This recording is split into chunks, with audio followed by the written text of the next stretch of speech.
అంటున్నాడు హెబ్రీయులకు రాసిన పత్రిక 12:29, ఏలయనగా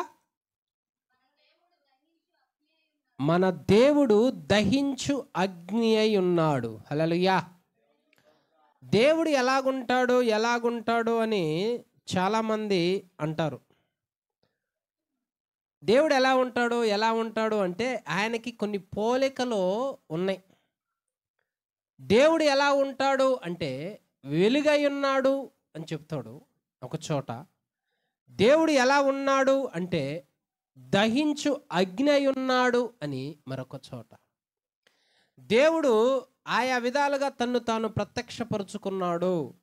అయితే దహించు అగ్నిగా దేవుడు ఎందుకున్నాడు? అగ్ని లక్షణం ఏమిటి అనగా దహించటం, కాల్చటం. అగ్ని లక్షణం దహించే బలము కలిగి ఉంటుంది. మనందరికీ తెలుసు. పెద్దవాళ్ళైనా కాస్త తెలుసుకున్న వాళ్ళైనా ఏ పదం వాడతారు అంటే, అరే అగ్నితో చెలగాటం వద్దు అంటారు, అగ్నితో ఆటలొద్దు అంటారు. ఎందుకంటే దానికి కనికరం అనేది ఉండదు. పిల్లలైనా పెద్దలైనా ఎవరినైనా కలుస్తుంది. దేవుడు కూడా దహించు అగ్ని అయి ఉన్నాడు. ఆయనతో ఆటలు వద్దు. ఆయన దగ్గర మనం ఎలా ఉండాలి? దహించు అగ్ని దగ్గర ఎలా ఉండాలి? ఇంతకు దహించు అగ్ని ఏమేమి దహిస్తుందో నేను చెప్తా. ఇప్పుడు అగ్నిలో ఏ బలం ఉంది, ఏమేమి దహిస్తుంది, ఏమి దహించటానికి దేవుడు అగ్నితో తను తాను పోల్చుకున్నాడు అనేది కొద్ది మాటలు నేను చెప్తాను. మరి ఇదే వాక్యము చాలా రోజు చెప్పాలని ఆశపడ్డాను. మరి ఈరోజు చెప్పవలసి వస్తుంది. మొదటిగా దేవుడు వేటేటిని దహిస్తాడు. లేవ్యకాండము 10వ అధ్యాయము 1-2 వచనములో చూడండి. అహరోను కుమారులైన నాదాబు, అబీహులు తమ తమ ధూపార్తులు తీసుకొని వాటిలో నిప్పులుంచి వాటి మీద ధూప ద్రవ్యము వేసి యెహోవా తమకి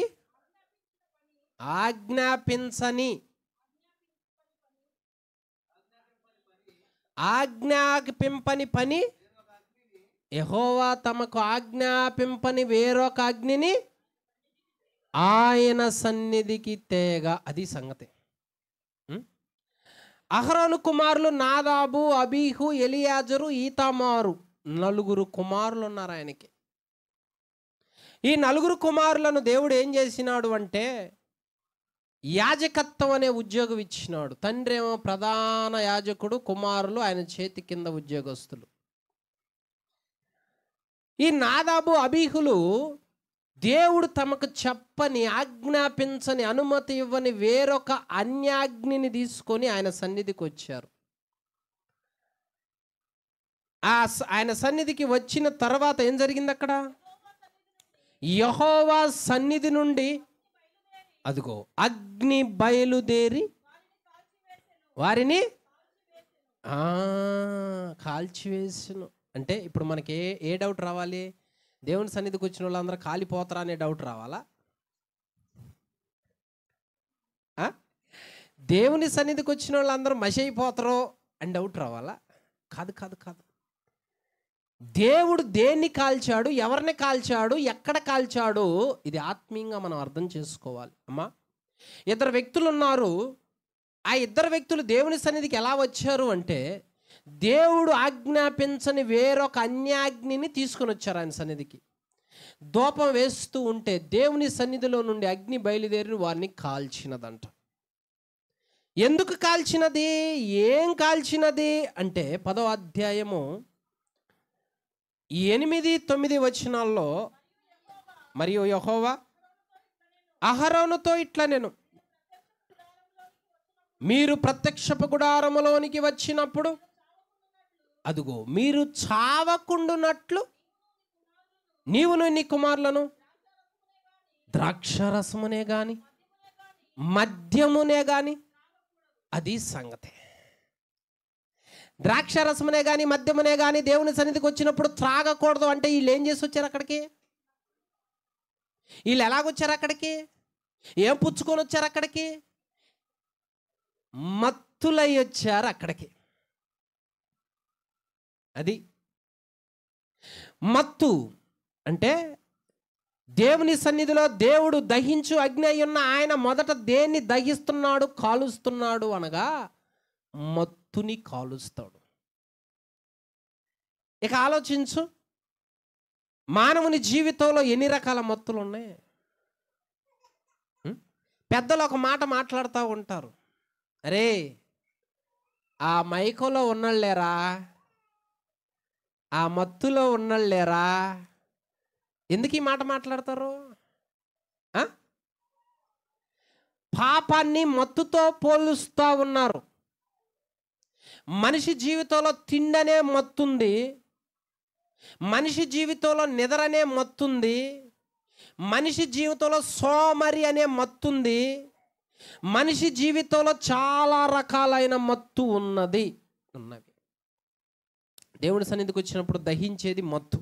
అర్థమైందా?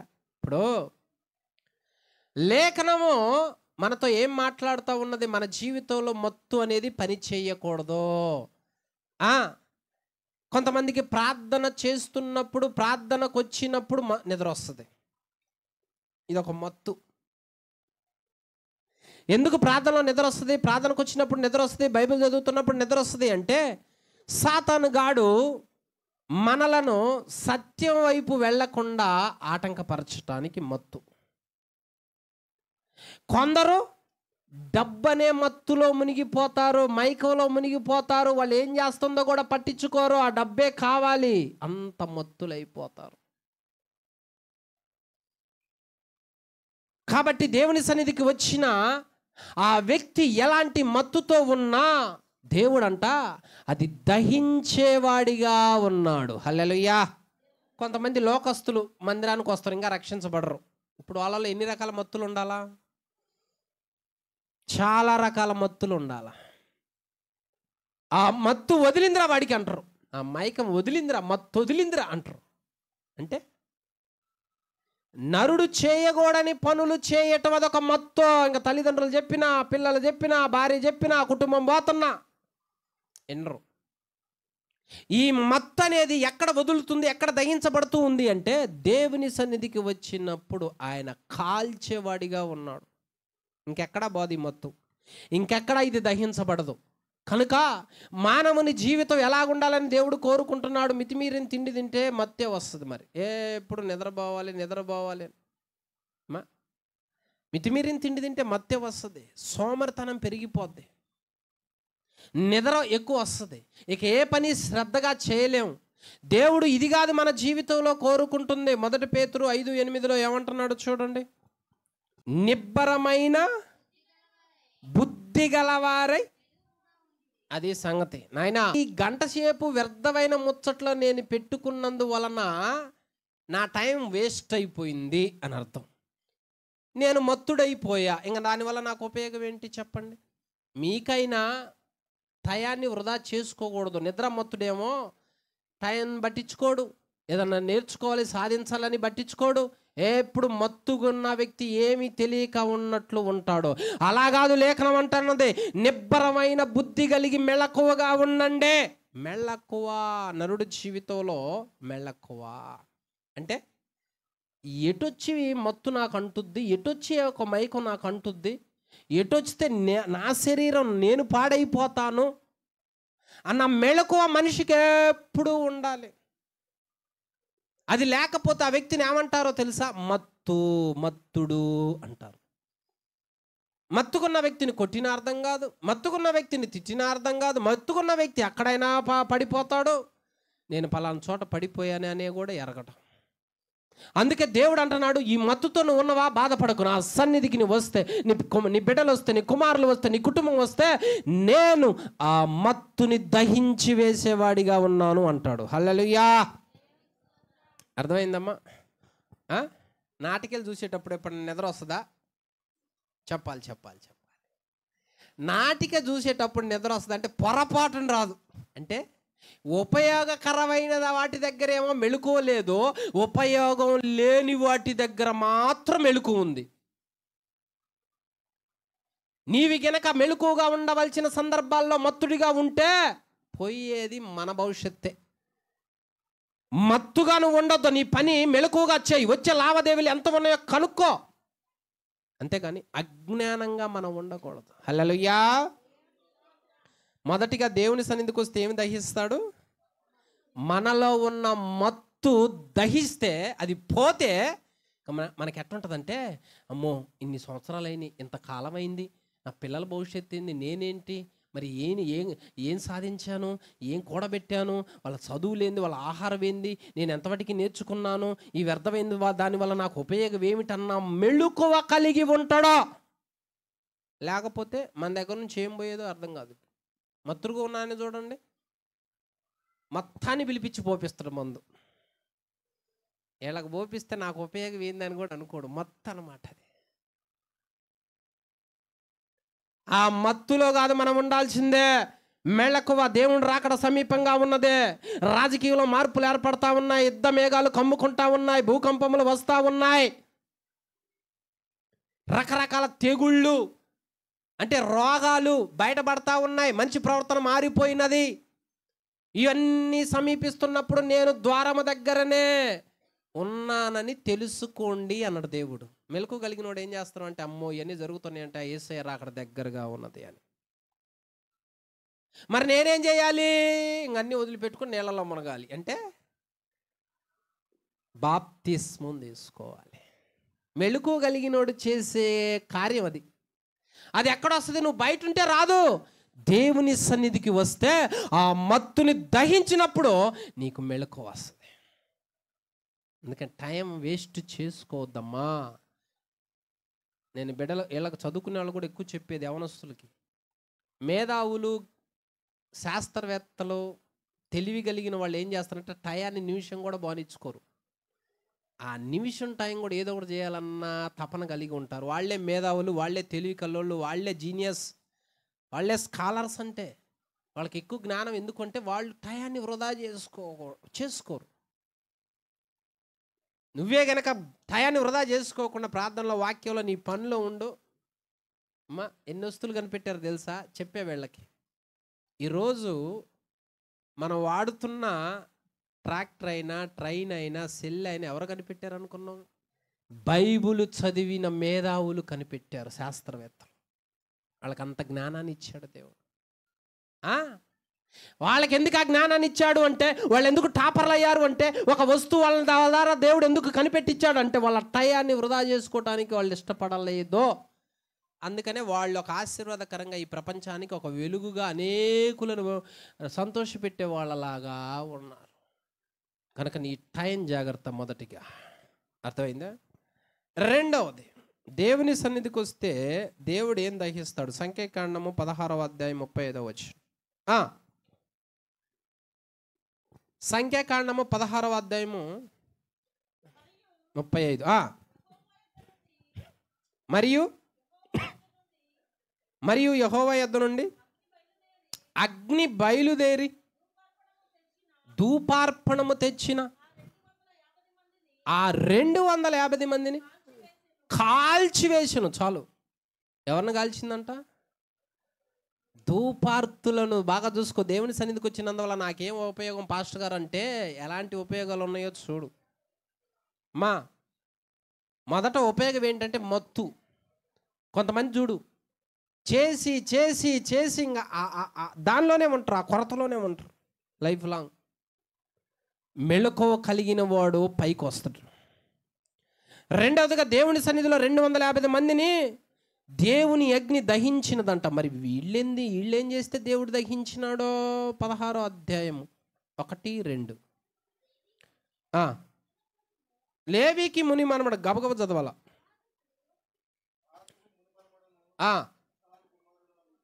కొరహు, దాతాను, అబీరాములను యోచించుకొని సభికులను సమాజ ప్రధానులతో సమాజ ప్రధానులు 250 మందితో మోషకి ఎదురుగా లేచి, అది సంగతి. ఒక చాట దేవుడు దహించు అగ్నిగా ఒక వ్యక్తిని దహించాడు అంటే అతనిలో ఆయనకు అయిష్టమైంది కనిపించింది. అతనిలో దేవునికి ఇష్టం లేనిది ఉన్నది. దేవుడు దాన్ని దహిస్తాడు, దేవుడు దాన్ని కాల్చివేస్తాడు. ఎందుకంటే తన బిడ్డలు పరిశుద్ధంగా పవిత్రంగా ఉండాలని దేవుడు కోరుకుంటాడు. ఇప్పుడు వీళ్ళలో ఏం పని చేస్తుందంట? విరోధము అంటే పగ. మొదటిగా దేవుని సన్నిధికి వచ్చినప్పుడేమో మత్తుని దహించినాడు. రెండవదిగా దేవుని సన్నిధికి వచ్చినప్పుడు నరుని హృదయంలో, మనస్సులో, ఆలోచనలో ఎవరి మీద అయితే పగ ఉందో, ఎవరి మీద పగబెట్టుకున్నామో దానిని దహిస్తాడంట దేవుడు. అంటే అంత అద్భుతం చూడు. పగకి మందు ఏడుందయ్యా? లేదు. పగకి టానిక్ ఏడుందయ్యా? లేదు. పగ తగ్గించే డాక్టర్ ఎవరయ్యా? లేడు. ఈరోజు ఎన్నో కొట్లాట్లో హత్యలు జరుగుతున్నాయి అంటే పగ. రక్త చరిత్రలో ఎందుకు ఇలా జరుగుతున్నాయి? తరతరాల నుంచి వస్తున్న పగ అలాగనే ఉండిపోయింది నరుళ్ళు. ఆలోచించండి, మన హృదయంలో మనము ఎంతమంది మీద పగ కలిగి ఉన్నామంటే మొదట నా పేరే చెబుతురు. ఏమా మంగమ్మ తల్లి, మీ హృదయంలో మొదట ఎవరి మీద పగ కలిగి ఉన్నారు చెప్పండి అంటే నా పేరు చెబుతురు మీరు. పాస్టర్ గారు నీ మీద ఫస్ట్ పగ కలిగి ఉన్నామని. నరుని హృదయంలో పగ ఎప్పుడు పని చేయకూడదు. ఎవరిలో పగ పని చేయకూడదు. అర్థమైందా? ఎవరి మీద పగ ఉంది ఇప్పుడు మనకి? ఎవరి మీద ద్వేషం ఉంది? ఆ పగ పని చేస్తున్నంత సేపు మనం ఎదగలేం. అర్థమైందా అమ్మా?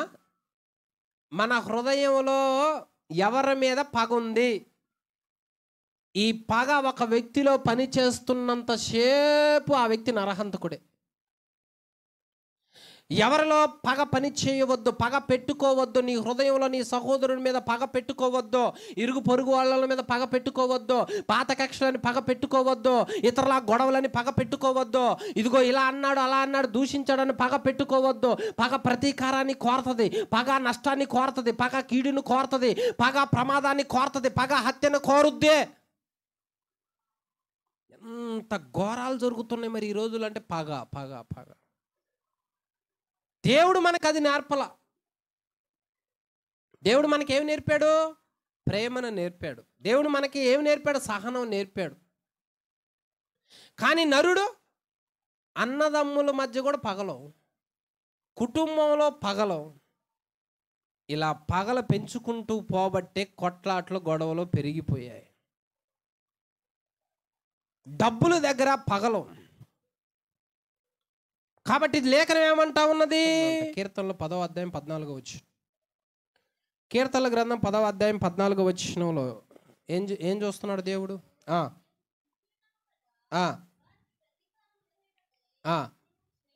అదిగో వారికి ప్రతీకారం చేయుటకై నీవు చేటును పగను. అదిగో దేవుడు ఎవరైతే ఎవరి హృదయంలో పగ పని చేస్తుందో దాన్ని కనిపెట్టి చూస్తున్నంట. అమ్మా, పగలు పెట్టుకోవటానికి కాదు దేవుడు మన కోసం ప్రాణం ఇచ్చింది. సరే, లోకస్తులుగా ఉన్నాం కాబట్టి పగలు ఉంటాయి, ఎవరికైనా ఉంటాయి. లోకస్తులు కాబట్టి ఆ పగ ప్రతీకారం అలాగనే ఉండిపోద్ది. అది ఏం చేస్తుందంటే మనిషిని ఎప్పుడు విషంతో నింపుద్ది. దేశానికి రక్షణ తీసుకొచ్చి గొల్లియాతును పడగొడితే అతని మీద పగ పెట్టుకున్నాడు ఆయన సౌలు రాజు. ఏం తప్పు చేశాడు?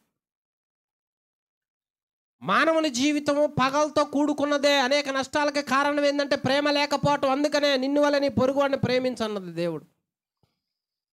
పక్షుల్లో చూడండి, చిలక దగ్గరికి ఒక గోరెంక పిల్లని తీసుకొచ్చి పెట్టండి, పెంచమ్మా అని. పెంచుద్దా? పెంచదు, పొడుసుద్ది. గ్రద్ద దగ్గరికి తీసుకుపోయి కాకినో దేన్నో పెట్టండి, పెంచులేమ్మా జాలి కలిగింది దానివని. సింహం దగ్గరగా తీసుకెళ్ళి కుందేళ్ళని పెట్టండి, చేప చేపను తింటది, పక్షి పక్షిని తింటది, మృగం మరొక మృగం తింటది, సర్పం మరొక సర్పాన్ని తింటది. వాటికి ప్రేమలు లేవు. కానీ నరుడు, వాటికి పగలున్నాయి, కానీ నరుడు దేవుని స్వరూపంలో పుట్టినోడు కాబట్టి మనిషి మనిషిని తినకూడదు. పక్షి పక్షిని తింటది, మనిషి మనిషిని తినకూడదు. మనిషి మనిషిని శపించకూడదు. మనిషి మీద పగ పెట్టుకోవద్దు. ఇది మనిషికి చెబుతుండు దేవుడు. ఎందుకంటే ఆయన తన స్వరూపంలో నరుని సృజించినాడు, వాళ్ళ కోసమే ప్రాణం పెట్టినాడు. కాబట్టి దేనికి ఇలా ఆ ఆజ్ఞ మనకిచ్చినాడు, మీరు నా స్వరూపం గనక మీరు పగ పెంచుకోవద్దు. పగ ప్రతీకారం కోరుద్ది అమ్మా. అందుకనే రాజకీయం వైపు వెళ్ళేటప్పుడు పగలు ఉంటాయి, ఆస్తుల దగ్గర పగలు ఉంటాయి, లేదా ఇతరుల దగ్గర పగలు ఉంటాయి. విచిత్రం ఏంటంటే నరుని హృదయం పగతో, ఎవరి హృదయం అయితే పగతో ఉండదో ఆ హృదయం చాలా మంచిది. పగలున్న వాళ్ళకి నిద్ర పట్టదు. మరి పగలుంటే సంతోషంగా ఉండడు. మరి ఆ పగ పెరుగుతూ ఉంటుంటే అతనిలో విషయం, కోపం పెరుగుతూ ఉంటుంది. తెలియక తల్లిదండ్రులు, తాత ముత్తాతలు, అరే ఆ ఇంటికి వెళ్ళమాకురా, వాళ్ళకి మనకు వైరం అంటారు. బైబిల్ ఏమో అందరితో సమాధానంగా ఉండండి అని చెబుతున్నాడు దేవుడు, అవునా? లేఖనమేమో అందరితో సమాధానంగా ఉండు అంటున్నాడు. శత్రువుని ప్రేమించు అంటున్నాడు దేవుడు. కానీ తాత ముత్తాతలు ఏం బోధించినారు అంటే మనకి, వాళ్ళు పగోళ్ళరే, వాళ్ళు పెడితే తినొద్దురే, అటు పోవద్దురే. అంటే ఈ బిడ్డలకి ఏమి నూరు పోస్తున్నావు? నాయనా, నా ఆస్తిని పంచుకున్నావు, నా రూపాన్ని పంచుకున్నావు, మరి నా పగన కూడా పంచుకోవాలిగా. అందుకని నీకు ఒక గిఫ్ట్గా ఇస్తున్నా. నేను బతికినన్ని దినాల్లో అదిగో వాళ్ళు అట్టన్నారు, వీళ్ళు అట్టన్నారు, వాళ్ళు అట్టన్నారు అని వాళ్ళ విషయం నూరిపోస్తే వీళ్ళు ఎందుకు మనశ్శాంతిగా ఉంటారు?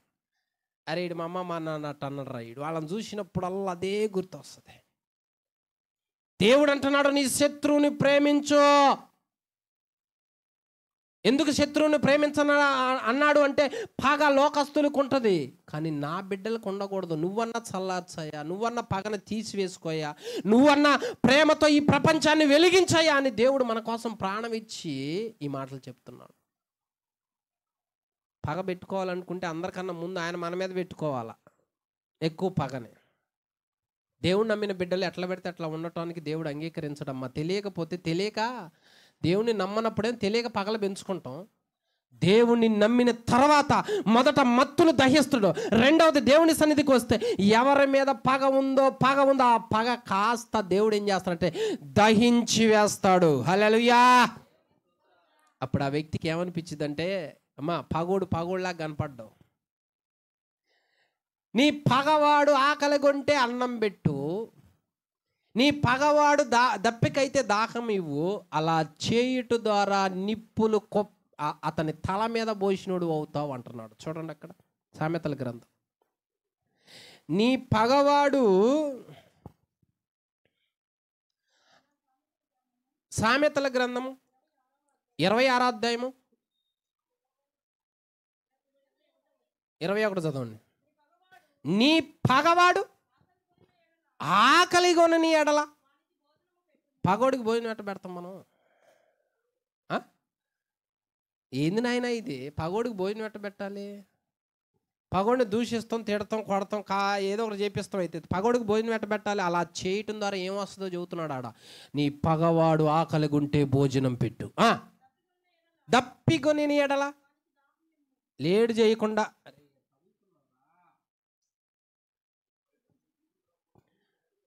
దప్పికొని నీ ఎడల ఆహారం అడిగితే ఆహారం పెట్టు, మంచినీళ్ళు అడిగితే ఇవ్వు.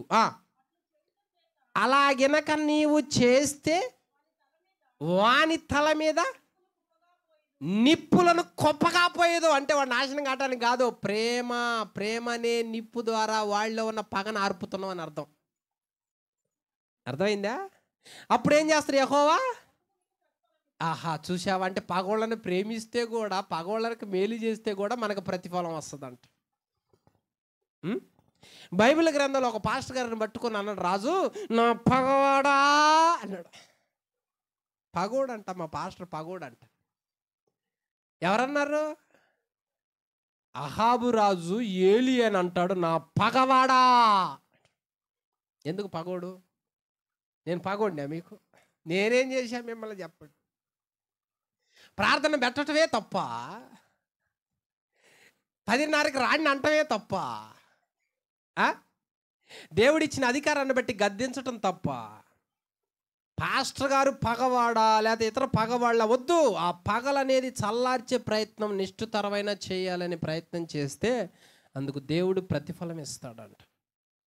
కాబట్టి నువ్వు అర్పించేటప్పుడు, అనగా దేవుని సన్నిధిలో బల్లలో కూడా చేయి వేస్తా ఉన్నాము, ఆ పగలతో చేయి వేయొద్దు. కొరింథీయుల సంఘంలో కక్షలు ఉన్నాయంట. కొరింథీయుల సంఘంలో కక్షలు ఉన్నాయంట. ఆ కక్షలతో వచ్చి మారు మనసు లేకుండా బల్లలో చేయి వేస్తున్నారంట. అప్పుడు పౌలు గారు అంటాడు, ఇలా చేయి వేస్తే మీకు దీవెన ఉండదు, మీకు ప్రమాదం. క్రమం ఉంటుంది దేవుడి దగ్గర. అర్థమైందా? కాబట్టి ఎవరిని చూసినా పగోడి కింద చూడవద్దు. ఎవరిని చూసినా సహోదరుడు, దేవుని స్వరూపం కలిగిన వాడు అని ప్రేమ చూపు. అప్పుడు దేవుడు ఇది చూసి మనకు ప్రతిఫలం ఇస్తాడు. మరి ఆ చూపు చూడాలంటే మన కళ్ళు ఏ రేంజ్లో మారాలి, ఏ టైపులో మారాలి మన కళ్ళు? అప్పటిదాకా ఆ పగతో చూసి చూసి చూసి కారం ఉంది కదా ఆడ, బాధపడబాకు. దేవుని సన్నిధిలో దేవుడు దహించు అగ్నిగా ఆ పగను చల్లార్చునుగాక. హల్లెలూయా. ఇది రెండవది. 3 ఆదికాండం 19:24 దేవుడు వేటేటిని దహిస్తానని చెప్తున్నాడు. ఆదికాండం 19:24 అప్పుడు యెహోవా సొదొమ మీదను గొమొర్రా మీదను యెహోవా యొద్ద నుండి గంధకమును అగ్నిని ఆకాశము నుండి కురిపించి ఆ పట్టణములను ఆ మైదానం అంతటిని ఆ పట్టణములలో నివసించు వారిని అందరినీ నేల మొలకలను నాశనము చేసిన. చూడు, నేను చెప్పానే, దేవుడు అగ్నిగా ఒక చోట దహించాడు అంటే దానికి రీజన్ ఉంటుంది. అవునా? మొదట మత్తు అనే దాన్ని దహిస్తున్నాడు, 2 పగ అనే దాన్ని దహిస్తున్నాడు,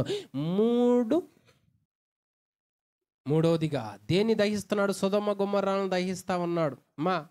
సొదొమ గొమొర్రాలను ఎందుకు దహిస్తా ఉన్నాడు అంటే అక్కడ ఏం పని చేస్తుంది? చూడండి, అక్కడ ఆదికాండం 19:14 లోతు ఈ ప్రాంతాన్ని దేవుడు దహించటానికి వచ్చాడని తన అల్లుళ్ళతో చెబితే అల్లుళ్ళు ఏం చేశారు? లోతు తన కుమార్తె, త్వరగా చదువు, తన కుమార్తెలను పెళ్ళాడనై ఉన్న తన అల్లుళ్ళతో మాట్లాడి, లేండి ఈ చోటు విడిచిపెట్టి రండి, యెహోవా ఈ పట్టణమును నాశనం చేయబోతున్నాడని చెప్పాడా? ఆయన ప్రకారం ఆయన చెప్పాడు. నా ప్రకారం నేను చెబుతా, మీ ప్రకారం మీరు చేయండి.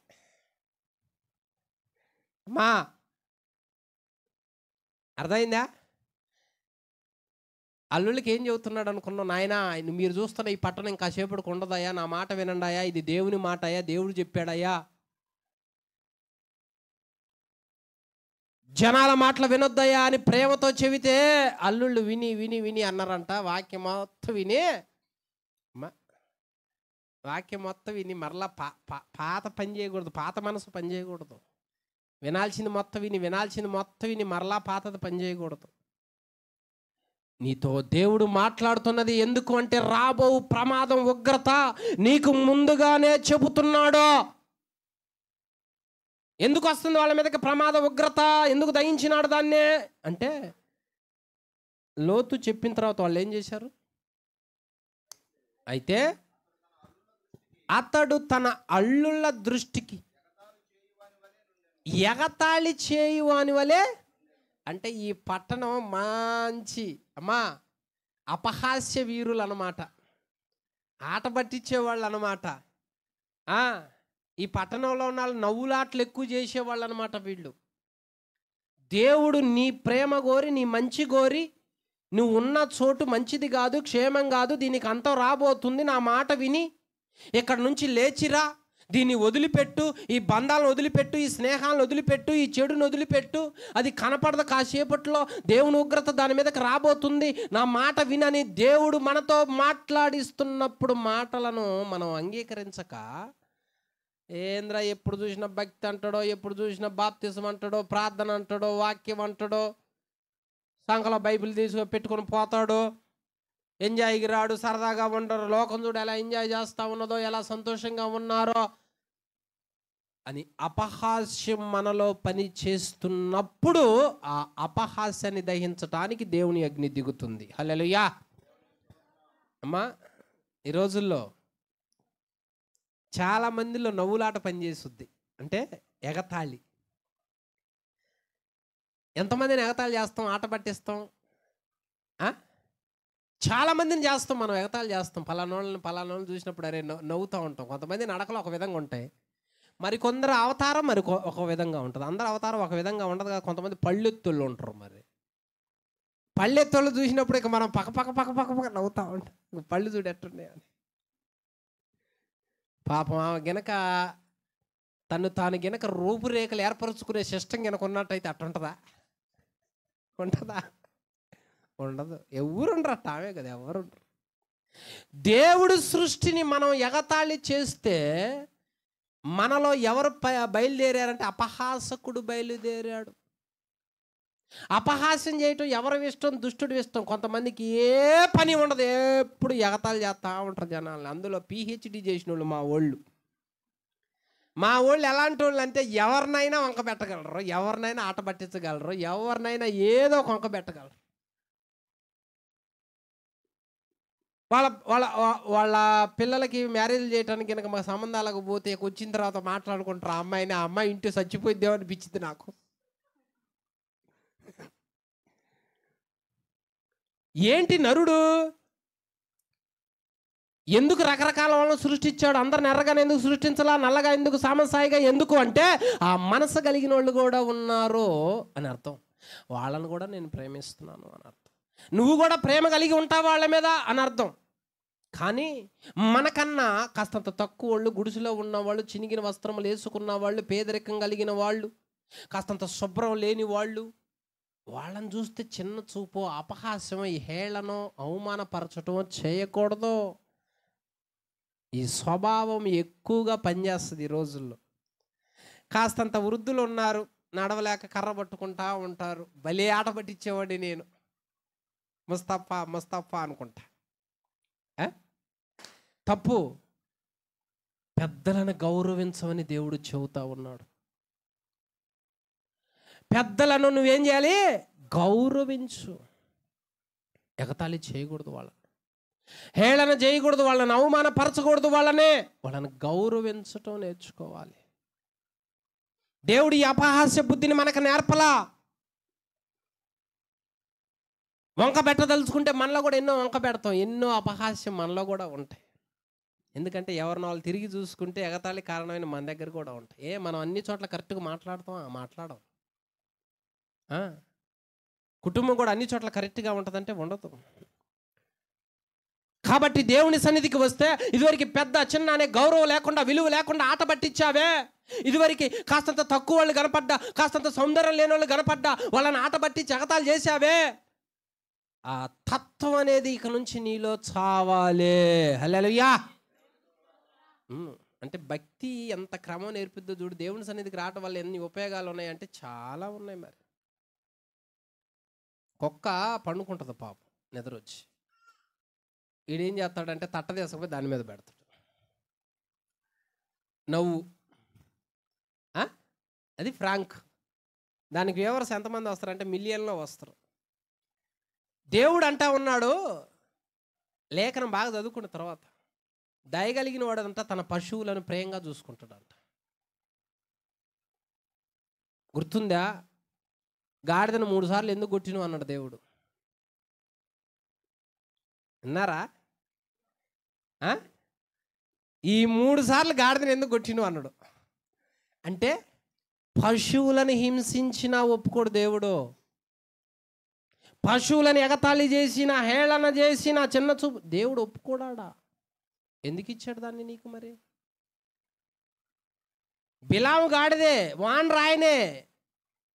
వానరు గాడిదను కొట్టడానికి దేవుడు అనుమతి ఇట్లా అడుగుతుండ్రు, ఎందుకు 3 సార్లు కొట్టిను అంట. ఈ లోక జ్ఞానం, దెయ్యం జ్ఞానం మనకేమి నేర్పిందంటే ఎవరినైనా ఆట పట్టించవచ్చు, ఎవరినైనా ఎగతాళి చేయొచ్చు, డబుల్ మీనింగ్గా మాట్లాడవచ్చు. అయ్యాక ఎప్పుడు చూడటానికి ఇష్టపడేది తండ్రి మాట్లాడుతున్నారు అనుకో, తండ్రి మీద కూడా సెటైర్లు. అమ్మ మాట్లాడుతుంటే అమ్మ మీద కూడా సెటైర్లు, జోకులు. అమ్మా ఏం జోకులు? కాస్త మంచి అయితే కాస్తంతసేపు నవ్వుకోవటానికి బాగుంటుంది. ఏలియా కూడా జోకేశాడు. అరే వాడు దూర ప్రయాణంలో ఉన్నాడేమోరా, గట్టిగా అరవండి. వాడు ఒకవేళ నిద్రపోతున్నాడేమోరా, ఇంకొంచెం గట్టిగా అరవండరు అంటే వీళ్ళు కూడా పాపం అంత తెలివిగల వాళ్ళు ఇంకా సరుసుకుంటున్నారంట సెంటర్ కోల్తో. దేవుడు అన్న వాడు నిద్రపోతున్నాడు అనుకోవద్దా? వీళ్ళు భక్తులు కూడా జోకులు వేశారు, కానీ ఎదుటి వ్యక్తిని అవమానపరిచి హేళన చేసి నష్టాన్ని కలిగించేది కాదు జోకు. ఇప్పుడు అపహాస్యం అని నేను చూస్తున్న కొన్ని కామెడీ, వాడేం డబల్ మీనింగ్లో మాట్లాడాడు, ఇది నాకు నవ్వు. పిల్లలకి తెలీదు, మరి పెద్దోళ్ళకి వచ్చేసరికి అపహాస్యంలో కాస్తంత చెడు ఆలోచన వస్తుంది. అంటే సాతానుడు అపహాస్యములో కూడా మన ఆలోచనలు చెడగొడుతున్నాడు. ఆరోగ్యకరమైన నవ్వు వేరు, చెడిపోయిన జోకులు నవ్వులు వేరు. ఈ వ్యత్యాసం నువ్వు ఇతరులకు చెప్పాలి అంటే మొదట మనం పాటించాలి. నా జబర్దస్త్లో వచ్చే మొత్తం డబుల్ మీనింగ్లే. నిజంగా వాళ్ళు అసలు వాళ్ళు ఎట్లా చూస్తున్నట్టు వాళ్ళు లోకస్తులు, వాళ్ళకి తెలీదు.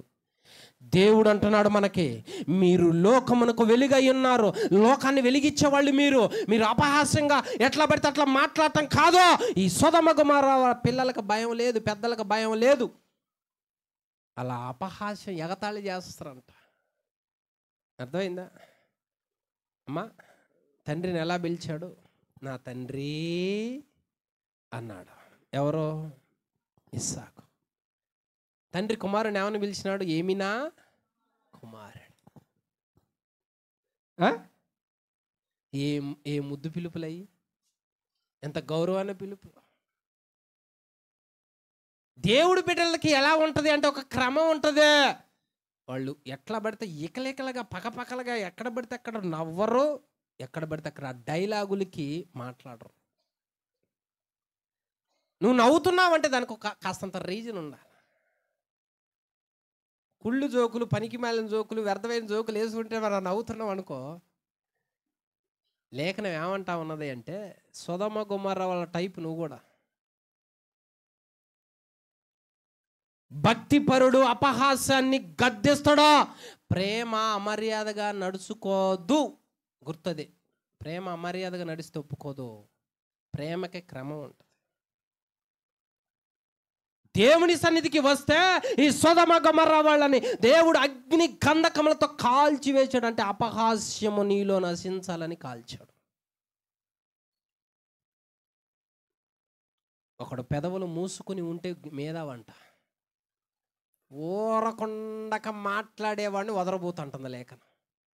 ఎందుకు అనవసరంగా మాట్లాడు?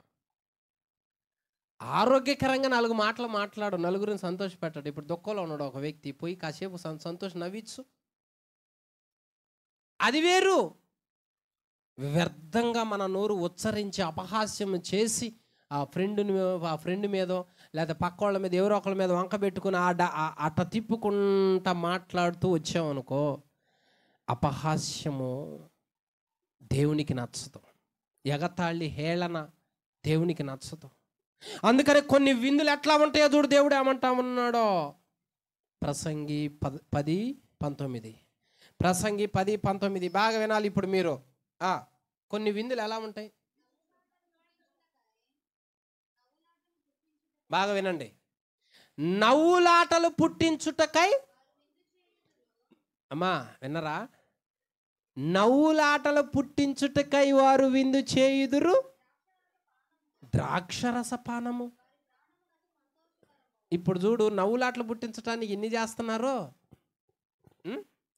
పిల్లలు డ్యాన్స్ చేస్తున్నారు అనుకో, దానికి ఒక రీజన్ వద్దా? పిల్లలు డ్యాన్స్ చేస్తున్నాడు, తల్లి ఏం చేస్తుంది? తండ్రి మురిసిపోతా ఉంటాడు. నేను అనేది చిన్నప్పుడు కాదు, పెద్ద అయిన తర్వాత. కాస్త ఊహ తెలిసిన తర్వాత పిల్లలు డ్యాన్స్ చేస్తున్నారు అనుకో. ఇప్పుడు ఒకసారి డ్యాన్స్ ప్రోగ్రాం పెట్టారు, నువ్వు పోయావు, నీ పిల్లలు పోయారు.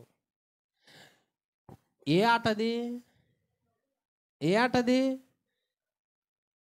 క్రైస్తవులకు ఆ మాత్రం కూడా జ్ఞానం తెలియకపోతే మనం మరి దేవుని నమ్ముకున్న వాళ్ళమా మనం? అక్కడ ఏ నాట్యం జరుగుతుంది, ఏ ఆట జరుగుతుంది? అది నవ్వులాట, అపహాస్యపు ఆట, హేళన ఆట, అవమానపు ఆట. అది చూసి కూడా మనం నవ్వుతున్నాం అంటే ఇక మనలో వాక్యం ఏడ పని చేస్తుంది చెప్పు? క్రైస్తవుడు ఎక్కడ పడితే అక్కడ ఉండొచ్చునా? ఎక్కడ పడితే అక్కడికి వెళ్ళొచ్చునా? ఆ నవ్వులాట్లు, అక్కడ సరదాలు, సరసాలు, ముచ్చట్లు, హేళనలు, మొద్దు, ఇది చూస్తే మనకు నవ్వు వస్తుందంటే ఈ సొదొమ గొమొర్రా వాళ్ళలాగా మనము అపహాస్యంలో మునిగి తేలేమని అర్థం. ఎందుకు నవ్వు వస్తుంది? వాళ్ళ అజ్ఞానంలో మునిగిపోయి ఉన్నారే, పాపం వాళ్ళని పాడు చేస్తుంది అని మనకి బాధ రావాలి. కానీ ఈరోజు చాలామంది అలాంటి వాటి దగ్గరికి పోయి అవి చూసి సంతోషిస్తూ ఉన్నారు. ఇదే మనకు నేర్పింది దేవుడు. వారు నవ్వులాట పుట్టించుటకి, నవ్వులాటకే చేస్తారు వాళ్ళు. నవ్వాలే, నవ్వులాటకి మంది పార్టీ చేస్తాడు, నవ్వులాటలకి ఫంక్షన్లు చేస్తాడు, నవ్వులాటలకి చేస్తాడు, హేళనకి చేస్తాడు, అపహాస్యమైన చిత్ర విచిత్రమైన నాట్యానికి చేస్తాడు. అక్కడ సంతోషం, ఆనందం, నవ్వు ఉంటుంది. ఈ సొదొమ గొమొర్రా వాళ్ళు ఎలాంటి వాళ్ళు అంటే ఇలాంటి టైపు కనుక దేవుడు కనికరించి, అది వద్దు, నేను సృష్టించిన ఈ భూమి మీద ఇలాంటి పని చేయటం నాకు ఇష్టం లేదు, ఆకాశం నుండి నేను కురిపిస్తున్నానని అగ్ని గంధకములను కురిపించి నేల మొలకలను కూడా దహించాడంట. అంటే దేవుడి దగ్గరికి నీవు వస్తే మనలో ఉన్న చెడు అపహాస్యం అనేది కాస్త దహించినప్పుడు ఆ వ్యక్తి పద్ధతిగా నడుచుకుంటాడు. హల్లెలూయా! అర్థమైందా? నీ పొరుగుడిని హింసించి నవ్వులాటగా చేసినాను మాత్రం అనొద్దు. సామెతల గ్రంథం 26:19. నేను రెండు చెప్పి ముగిస్తా. ఇక సామెతల గ్రంథం 26:19. తన పొరుగువాని మోసపుచ్చి, చూసుకో, ఏప్రిల్ ఫుల్ అంటాం. అది మనకు సరదా అమ్మా. తన పొరుగువాడిని మోసపుచ్చి నేను నవ్వులాటకు చేసి తినని అనేవాడు వాడు బుద్ధిహీనుడంట. నవ్వులాటలు అంతేగా చేసేది. చెప్పు, ఒక వ్యక్తిని ఆట పట్టించావంటే మోసం చేయాలి ముందు, తెల్లబుచ్చాలి ముందు, అప్పుడే మనకు నవ్వు వస్తుంది. ఇదే నవ్వు, నవ్వటానికి ఇంక నీకేమి లేవా? నవ్వటానికి నీకేమి లేవా? 100 సార్లు బైబిల్ చదివా, నవ్వు, ఆ నవ్వు రాదుగా. గంట సేపు నీళ్ళు మోకాళ్ళ మీద పెట్టి ప్రార్థన చేయి, ఆహా నేను గంట సేపు చేసి, ఆ నవ్వు రాదుగా. ఈరోజు ఒక కొత్త పాట పాడా, దేవుని మహిమపరిచా, పరిశుద్ధాత్మలు ఆనందించా, నవ్వు ఎంత ఆనందం. అదే పోనీలేనా, ఈ ఆనందం ఉందా, ఏముందిలేనా, నాకు తిరిగి ఇస్తాడు దేవుడు అంటుంటా.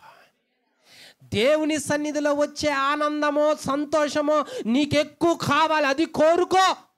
నా పిల్లలు సత్యంలో నడుస్తున్నారు, ఆనందించు, నవ్వు. నా పిల్లలు బెటర్ పొజిషన్లో ఉన్నారు, ఒక స్థానంలో ఉన్నారు, అందరూ పొరపాట్లు చేస్తున్న నా బిడ్డలు బాగున్నారు, అప్పుడు నవ్వు. ఆ నవ్వుకు ఒక అర్థం ఉంటుంది. అంతేకాని మనమే చెడు చేసుకుంటూ, మనమే నవ్వుతూ, మనమే జోకులు వేసుకుంటా ఉంటే వీళ్ళు చేసే చెడు మీద వీళ్ళకి భయం రావట్లా, లోతుని ఆట పట్టిస్తున్నారు వాళ్ళు. దేవుడు చూశాడు. ఈ అపహాస్యం వేళలో దహించబడాలనే ఉద్దేశంతో ఆకాశం నుండి అగ్ని గంధకములను గురిపించి భస్మం చేసిండంట. హల్లెలూయా. దేవుని సన్నిధికి రావటం వల్ల ఎన్ని ఉపయోగాలు ఉన్నాయి. ఇప్పుడు ఎన్ని ఉన్నాయి? మొదట మత్తు పోద్ది. 2 పగ ఇక నుంచి పగ అనమాకండి. 3 అపహాస్యము అనేది పోదు. యవనస్తులను కూర్చోబెట్టి వరుసగా ఈ వాక్యం చెప్పి రోకట్లేసి దంచుతుంటే వాళ్ళకి అర్థమైంది. ఎందుకంటే వాళ్ళకి బాగా తెలియదుగా, మరి మా ఆట పట్టించే వయసు అది అసలే కాదు. లోకస్తులు ఏమంటారంటే ఎంజాయ్ అంటారు. కానీ దేవుడు అంటాడు, నీ యవన బలం నాకు పరిమితం, అపహాస్యానికి కాదు. వీళ్ళు అపహాస్యానికి అప్పగించుకున్నారు. కానీ చివరికి ఏమయ్యారు? గంధకాల చేత కాల్చిపడ్డారు. అందుకనే దేవుడి సన్నిధికి వచ్చి వాక్యం వింటే ఆయన సూటిగా నీతో మాట్లాడుతాడు. దేవుడు దహించు అగ్ని ఎందుకున్నాడు అంటే ఇవి దహించటానికి ఉన్నాడు ఆయన. ఆయన సన్నిధికి రావటం వల్ల అన్ని ఉపయోగాలు ఉన్నాయి. 3 చెప్పా, చివరిగా 1 చెప్పి నేను ముగిస్తా. చివరిగా 1 రైట్. 2వ రాజుల గ్రంథము 6వ అధ్యాయం 17వ వచనం. 2వ రాజుల గ్రంథం 6వ అధ్యాయం 17వ వచనం. యెహోవా వీడు చూచున్నట్లు దయచేసి వీని కండ్లను తెరవమని ఎలీషా ప్రార్థన చేశాడమ్మా. ఎలీషా ప్రార్థన చేశాడు. యెహోవా వీడింత కాలం నుంచి పరిచయం చేస్తున్నాడు కానీ పిరికోడిగా ఉన్నాడు, వీడి కళ్ళు తెరువు అని ప్రార్థన చేశాడు. ఎలీషా ప్రార్థన ఆలకించిన తర్వాత ఆ పనివాడు కళ్ళు తెరవబడ్డ తర్వాత ఇప్పుడు ఏం కనిపిస్తుంది? యెహోవా పనివాని కళ్ళను తెరిచిన గనక ఎలీషా చుట్టూ ఏమున్నాయి? పర్వతము, అగ్ని గుర్రముల చేత, రథముల చేతను. ఆహా, అగ్ని చూసావా? మొత్తం అగ్ని. 7 పాయింట్ల అగ్ని. 7 ఉన్నాయిలే. కాకపోతే మిమ్మల్ని కూర్చోబెట్టనులే, 4 పాయింట్లకే పంపిస్తా. ఎందుకంటే భోజనం ఎక్కువ అవుతుంది మీకు అమ్మా. 4వదిగా దేవుని సన్నిధికి వస్తే మనకు ఉపయోగం ఏంటి? మా ఎలీషా సేవ చేస్తున్నాడు. ఎలీషా ప్రవక్త దేవుడు వాక్యం ద్వారా అనేకులను ఆయన వైపు త్రిప్పుతున్నాడు. దేవుని భయం, వాక్యాన్ని ప్రకటిస్తున్నాడు. శత్రు సైన్యం, సిరియా సైన్యానికి వాళ్ళ ఎత్తుగడలో ఎన్ని పన్నినా కానీ ఇజ్రాయెల్ సైన్యాన్ని గెలవలేకపోతున్నారు. అరే, మనం ఎన్ని ప్లాన్లు వేసి ఇజ్రాయెల్ సైన్యాన్ని హతం చేయాలని చూసినా కానీ ఇవన్నీ వాళ్ళకి ఎట్ట తెలిసిపోతున్నాయి రా, ఎవర్రా ఇదంతా చేస్తుందని సిరియా రాజు అడిగితే వాళ్ళల్లో ఒక పాస్టర్ గారు ఉన్నాడయ్యా, ఆయన చేస్తండి ఇదంతా అన్నాడు. అవునా? ఈ ఎస్టీ కాలనీలో టీవీల దగ్గర కూర్చొనియకుండా, ఇళ్లలో రోడ్ల మీద ఆటలాడుకోనియకుండా, ఎటు పెడితే చేయకుండా ఎవడు చేస్తానంటో.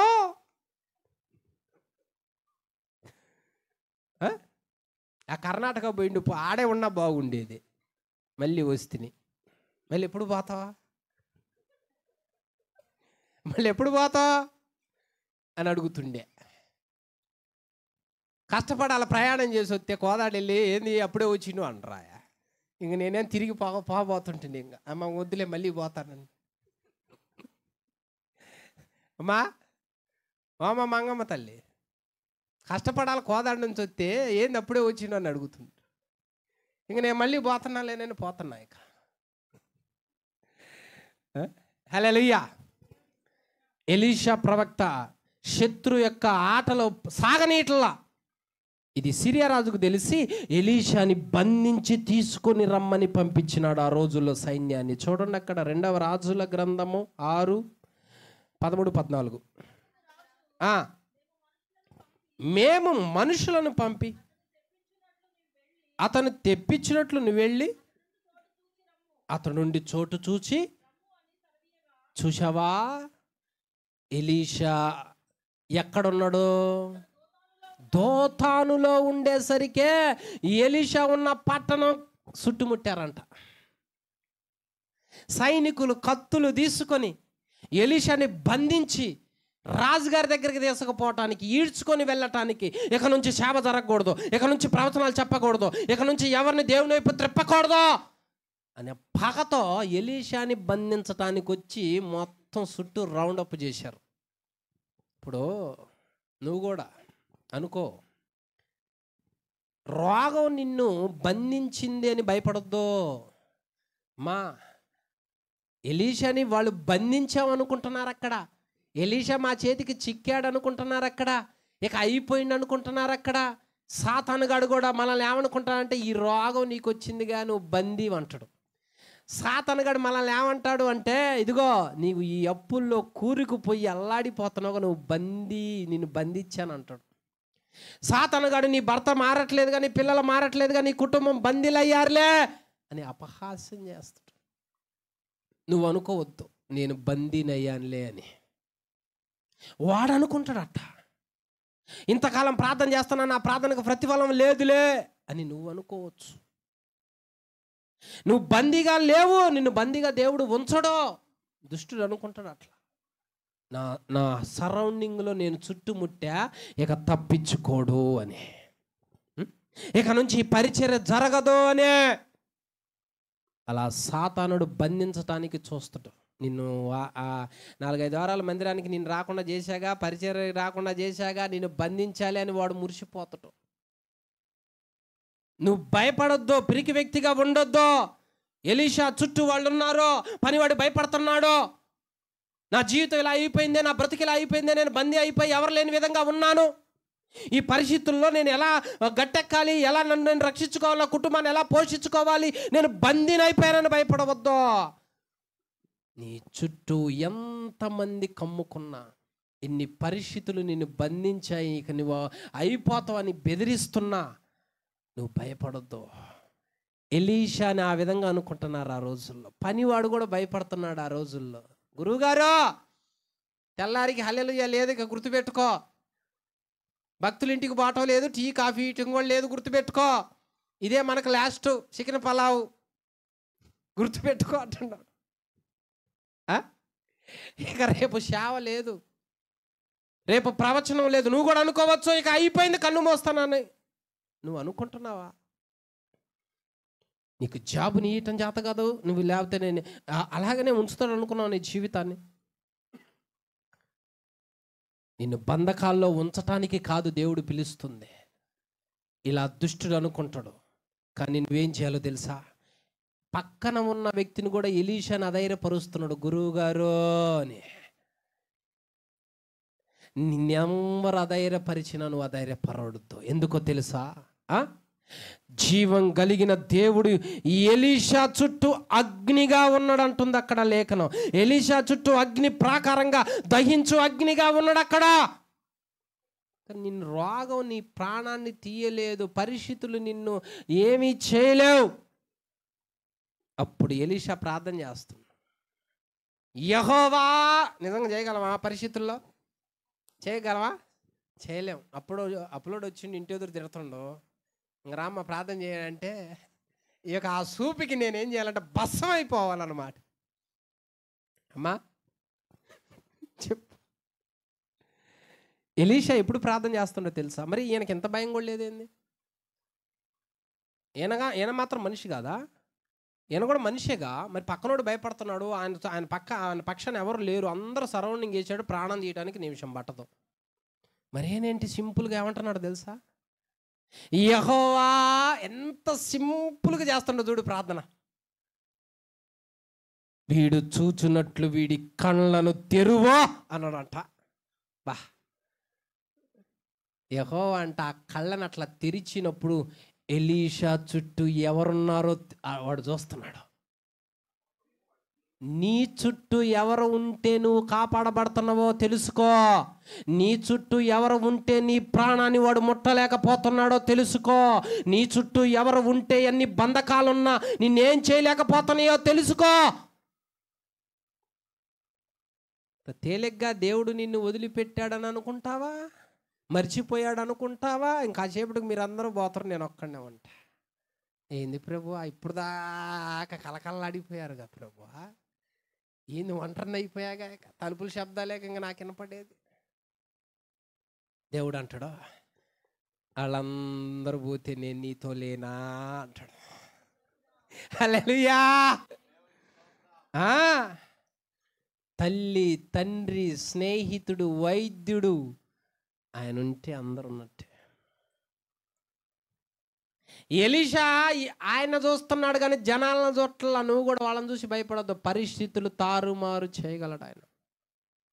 ముందు నీ వైపు ఎవరున్నారు నువ్వు కనుక్కో. నీ చుట్టూ ఎవరున్నారు కనుక్కో. నీ చుట్టూ దేవుడు ఉన్నాడో, నువ్వు భయపడవద్దు. నిన్ను టచ్ కూడా చేయనీయడు. యెహోవా వీడి కళ్ళ తెరవన్నప్పుడు, కళ్ళు తెరిచినప్పుడు ఎలీషా చుట్టూ అంటావు ఆ అగ్ని చూసి వాడు ఎదురుపోతున్నాడు. ఈ పట్టుకోటానికి వచ్చిన వాళ్ళు కూడా ఎలీషాను టచ్ కూడా చేయలేకపోతున్నారు. ఎలీషాను కొట్టలేకపోతున్నారు. వాస్తవానికి ఎలీషాను బంధించి దేశపటానికి వచ్చారు. నిన్ను బంధించటం అసాధ్యం. ఎందుకంటే జీవం కలిగిన దేవుడు మన కోసం ప్రాణం ఇచ్చాడు. హల్లెలూయా. దేవుడు మన కోసం ఏమిచ్చాడు? ప్రాణం ఇచ్చాడు. ప్రాణం ఇచ్చిన దేవుడు నిన్ను కాపాడుకోవడం తెలియదన్న అంత ఇదిగా ఉంటాడు అనుకోవద్దు. భక్తి పరుని కాపాడుకోవటం దేవుడికి తెలుసో. యోబు చుట్టూ కంచె వేశాడో, సాతానుగాడు ఏం చేయలేకపోతున్నాడు అంటే, దేవుడు ఒక వ్యక్తి చుట్టూ కంచెగా ఉన్నాడు అంటే ఆ వ్యక్తిని తాకలేడు అని అర్థం. ఆ వ్యక్తిని ఏం చేయలేడుక. దేవుడు వేయగా తీయగలిగిన శక్తి వాడికి లేదు. ఇది నువ్వు తెలుసుకో. నీకు నాకు ఆయన తోడయే ఉన్నాడు. నీకు నాకు ఆయన అగ్నిగానే ఉన్నాడు. దేవుడు ఏ వ్యక్తిని వదిలిపెట్టేవాడు కాదు. నువ్వే దూరం అయిపోతున్నావు, నువ్వే ముఖం చాటేసుకుంటున్నావు, నువ్వే దేవుని ఆరాధనకి దూరంగా ఉంటున్నావు. దేవుడి కనుక నరుణ్ణి వదిలిపెడితే, దేవుడిని కనుక నరుణ్ణి మర్చిపోతే ప్రాణంతో ఉండనిస్తారా సాతానుగాడు? అసలు దేవుని కంచెలో ఉండకపోతే నీ పిల్లలు బ్రతుకుతారా? అసలు క్షేమంగా బయటికి వెళ్ళి వస్తారా? అసలు ఊరక మా యోబు చుట్టూ ఉన్న కంచెను అట్ట తీసిండు అంతే. దేవుడు 10 మంది పిల్లలను చంపిండోడు. మరి ఇప్పుడు మనం క్షేమంగా ఉన్నామంటే ఎవరు కాపాడుతున్నారు? కంచె. నీ కళ్ళు తెరవబడునుగాక. దేవుని అగ్ని నీ చుట్టూ ప్రాకారముగా ఉండునుగాక. దేవుని సన్నిధికి ఎప్పుడైతే నువ్వు ఎంటర్ అయ్యావో, ఆయన నమ్మావో, రక్షించబడినావో, అప్పటి నుంచి నువ్వు దేవుని కుమారుడివి, దేవుని బిడ్డవి. నీ చుట్టూ దేవుడు అగ్ని కంచెగా ఉన్నాడు. ఆయన నీ చుట్టూ ప్రొటెక్షన్ అనేది ఉంచినాడు గనక నీకు ఏ అపాయము కలగదో. ఎందుకనే ప్రతి పరిస్థితులకు నువ్వు భయపడవద్దు. ప్రతి పరిస్థితులకు నువ్వు కృంగిపోవద్దు. నిన్ను ఎలా రక్షించుకోవాలో, ఎలా బయటికి రప్పించుకోవాలో ఆయనకి బాగా తెలుసు. ఎలీషాను బంధించడానికి వచ్చి టచ్ చేయలేకపోతుంటే ఎలీషా మరలా ప్రార్థన చేస్తున్నాడు. యెహోవా నన్ను పట్టుకోవటానికి వచ్చిన వీళ్ళందరినీ అంధత్వంతో మొత్తు అన్నాడంట. మొత్తు అంటే కొట్టు అని. అమ్మా ఒక్కడ ప్రార్థన ఆలకించి దేవుడు మొత్తాన్ని గుడ్డి కళ్ళోలం చేసిండంట. ఇప్పుడు ఎలీషాని అంటున్నారు, బాబు అయ్యా, బాబు దారిటాయా అంటున్నారు. అయ్యా ఎలీషా పాస్టర్ గారు దారిటాయా, దారి చూపియ్యా అంటున్నాడు. నిన్ను బంధించటానికి వచ్చి నీ కూడా దేవుడు అలా మొత్తునుగాక. అగ్నితో పెట్టుకోవద్దు. అగ్ని మన పక్షాన ఉంది. మిమ్మల్ని అనాథలుగా విడువననడగా, వదిలిపెట్టననడగా. భక్తులు అగ్నిలోనికి దిగితే మీరే కాదు, అగ్నిలో నేను కూడా ఉన్నానని ఆయన కూడా దిగాడు ఆ రోజుల్లో. షడ్రకు మేషకు అగ్నిలో ఉంటే ఆయనే దానిలో నడిచాడో అంటే అగ్ని కూడా నిన్ను కాల్చటానికి ఆయన అనుమతి ఇవ్వడో. ఆయన అనుమతి ఉంటేనే. ఎంత అద్భుతం ఇది. దేవుడి గురించి తెలుసుకుంటావు నువ్వు. అసలు నిన్ను వదిలిపెడతాడు ఆయన. ఆయన కృప ఉంది నీకు కనుకనే ప్రాణం అలాగో ఉన్నది. నువ్వు కావాలి దేవుడికి, నువ్వు పాడాలి, పరిచయం చేయాలి, ఒక స్థానంలో ఉండాలి, ఒక వెలుగుగా నిన్ను ఉంచాలన్న ఆశతోనే నిన్ను నీ కుటుంబాన్ని కాపాడుకుంటూ పోషించుకుంటూ వస్తా ఉన్నాడు. హల్లెలూయా. లేకపోతే వదిలేస్తే ఏమైంది చెప్పు? వదిలేస్తే ఏమైంది? నా ప్రాణం కోసం సాతానుగాడు చాలాసార్లు ఎత్తిచిండు. యెహోవా కఠినంగా దావీదును శిక్షించిండు కానీ మరణానికి అప్పగించలా. అర్థమైందా దేవుని యొక్క ప్రేమ? యెహోవా నన్ను కఠినంగా శిక్షించిండు కానీ మరణానికి అప్పగించలా. తప్పు చేస్తే కొడతాడు కానీ మరణానికి దేవుడు అప్పగించడు. ఆయన ప్రేమ అలాంటిది, ఆయన కృప, ఆయన కనికరం అలాంటిదే. ఎక్కడో ఇద్దరే ఉన్నారే, వాళ్ళని చుట్టుముట్టారే, బలగం లేదే, వీళ్ళు వచ్చి పొడుస్తురే, నా బిడ్డని ఇదిగో ప్రాణంతోనే వాళ్ళు అల్లాడింపజేస్తారన్న తెలివి దేవుడికి లేదనుకున్నావా? చెప్పు. రేపు నువ్వేం తింటావో దేవుడికి తెలియదా? నువ్వు ఎక్కడికి వెళ్ళాలో దేవుడికి తెలియదా? నీకన్నా ముందుగా అడ్వాన్స్గా ఉన్నాడు ఆయన, అగ్నిగా ఉన్నాడు. ఈ అగ్ని నీకు ఉంది, నీ చుట్టూ ఉంది. దేవుడు నీలో ఉన్నాడో, నేను వెనకను ముందును ఆవరించి ఉన్నా అని దావీదు అంటున్నాడు. యెహోవా, ముందును వెనకను నీవు నన్ను ఆవరించి ఉన్నావు. హల్లెలూయా. 133వ కీర్తన అయిపోయింది, నేను ముగిస్తున్నా. 139వ కీర్తన 139వ కీర్తన 5వ వచనం చూడండి. వెనుకను ముందును. అబ్బో, చూసావా? చాలు, అసలు చూడు ఎట్టుందో. వెనుకను ముందును నువ్వు దేవుడు అలా ఆవరించి, ఒక మేఘం వలె, ఒక అగ్ని వలె ఆయన అలా ఆవరించి ఉండబట్టే దుష్టుడు మన ప్రాణం కొరకు వెతికినా దొరకలా. మోషే ప్రాణం కొరకు వెతికారు, దొరకలా. దావీదు ప్రాణం కొరకు సౌలు వెతికాడు, దొరకలా. దేవుడు అప్పగించడు. ఇకంతే. అర్థమైందా? 4వదిగా దేవుని అగ్నికున్న ప్రత్యేకత ఏంటంటే నిన్ను బందీగా ఆయన ఉంచడం. నిన్ను బందీగా దానిలోనే నీ జీవితాన్ని నశించిపోనీయడు, బయటికి తీసుకొని వస్తాడు. ఓపికతో సహనముతో ఉండు. నీ చుట్టూ ఆయన ఉన్నాడు, నీ చుట్టూ ఆయన నీ మాటలు వింటున్నాడు, నీ పరిస్థితి చూస్తున్నారు. ఎందరు నిన్ను ఏడిపిస్తున్నారో, ఏళన చేస్తున్నారో, బెదిరిస్తున్నారో, అవమానపరుస్తున్నారో, ఏ పరిస్థితులు ఉన్నాయో, ఎలా తింటున్నావో, ఎలా తినట్లేదో, కుటుంబ పరిస్థితులు ఎలాగున్నాయో, నీ వ్యాపార లావాదేవీలు, నీ కుటుంబంలో కలహాలు ఎలా ఉన్నావో ఆయన చూస్తున్నాడు. అక్కడ నిన్ను బందీగా ఆయన అప్పగించడు. అప్పగిస్తే చెరసాలలో వాళ్ళు అయిపోయేవాళ్ళే. అప్పగిస్తే చెరసాలలో పేతురు అయిపోయేవాడే. అప్పగిస్తే 400 సంవత్సరాల చెరసాలలో వాళ్ళు ఫరో చేతులు అయిపోయేవాళ్ళే. దేవుడి ప్రేమను అర్థం చేసుకో. 4వదిగా మా అగ్నికున్న ప్రత్యేకత ఏంటి? బందీగా ఉంచదు. చూసావు ఎన్ని ఉపయోగాలు ఉన్నాయి? ఇంకా 3 ఉన్నాయి, 7 ఉన్నాయి. మొత్తం 4 చెప్పా. దేవుని మందిరానికి రావటం వల్ల అన్ని ఉపయోగాలు ఉన్నాయి. అందరికీ వందనములు. ఖడ్గం మినిస్ట్రీ వీడియోలకు సంబంధించిన బుక్కు ప్రింట్ అయి సిద్ధముగా ఉన్నది. మొదటి బుక్కు ఈ కనిపించే 30 అంశాల మీద ఉన్నది. కావలసిన వారు ఈ నెంబర్కు కాల్ చేసి ఆర్డర్ చేసుకొనగలరు. బైబిలులోని ఆదికాండం నుంచి ప్రకటన గ్రంథం వరకు ఉన్న 1126 కఠిన పదాలు రిఫరెన్స్తో సహా వాటి అర్థాలు గల బుక్కు కావలసిన వారు క్రింది నెంబర్లకు కాల్ చేయండి. ఖడ్గం మినిస్ట్రీ అనే ఈ ఛానల్ ని వీక్షిస్తున్న మీ అందరికీ మా వందనములు. ఈ ఛానల్లో బైబిల్కి సంబంధించి ప్రతి కఠినమైన పదాలకు అర్థాలు వస్తాయి. కాబట్టి ఈ ఛానల్ ను సబ్స్క్రైబ్ చేయండి, లైక్ చేయండి, కామెంట్ చేయండి, షేర్ చేయండి.